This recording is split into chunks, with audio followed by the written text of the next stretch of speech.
Ahoj. Dnes by som sa chcel prihovoriť všetkým skutočným chlapom.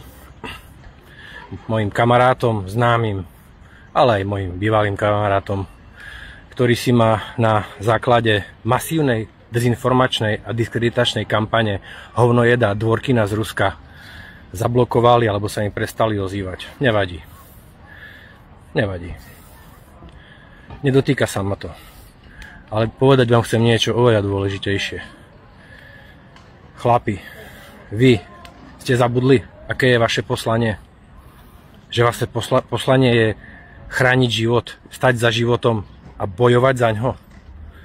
Ako je poslaním ženy dať život a dávať do toho sveta lásku, tak poslaním chlapa je tento život chrániť. Vy nevidíte, čo sa deje za oknom.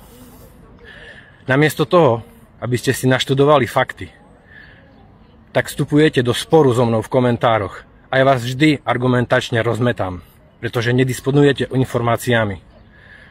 A ľudia to čítajú a vidia vašu hlúposť. To si uvedomujete? No, ale je to dobre na jednej strane. Ja som vďačný za takéto komentáre, pretože aspoň ľudia vidia, kde je pravda.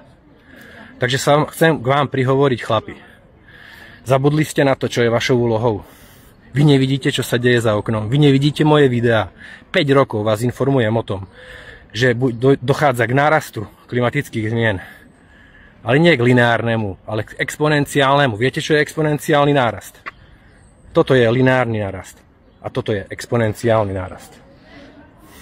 Kto nevie, čo to znamená, tak vysvetlím. Takže začnite sa chovať ako chlapi. Pretože keď sa s vami stretnem, vy sa dokážete baviť len o hovadinách. O ženách, o zábave,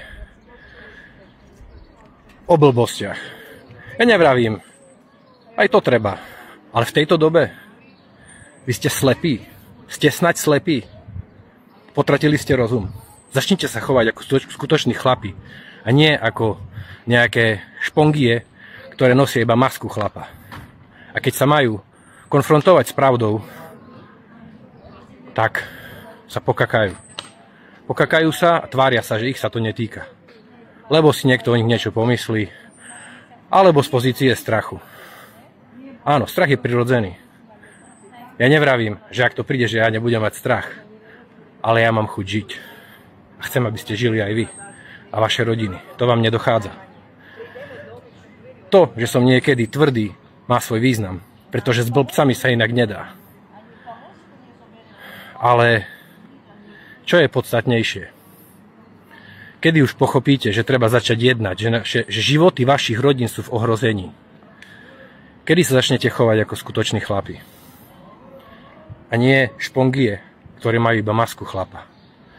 A sú chlapi len vtedy, ak potrebujú ukázať, kde boli, čo jedli, aké majú svaly, kde sa vyšplhali a podobne. Takže prihováram sa k vám, všetkým, známym, neznámym, súčasným aj bývalým. Začnite jednať ako chlapi. Namiesto argumentácie, čo vlastne nie je argumentácia, toto, čo vy robíte. Je to len spor. Ukazujete svoju hlúposť. Namiesto toho venujte čas tomu a naštudujte si fakty. Pozrite sa na tie kanály, ktoré zdieľam, koľko videí tam je z toho, čo sa deje po svete. Naštudujte si klimatickú správu. Naštudujte si vplyv plastov na našu biosféru. Čo to s nami robí? Že sa to nedá. Že nie je možné situáciu riešiť. A to hovoria tí, ktorí sú absolútne nekompetentní. A sú nekompetentní v takej miere, že si tú svoju nekompetentnosť ani neuvedomujú. Ale potrebujú prosto mudrovať za každú cenu. Takže ak ste zodpovední chlapi a hajíte život, chránite život a skutočné hodnoty, začnite sa zaujímať o to, čo sa deje a začnite o tom hovoriť.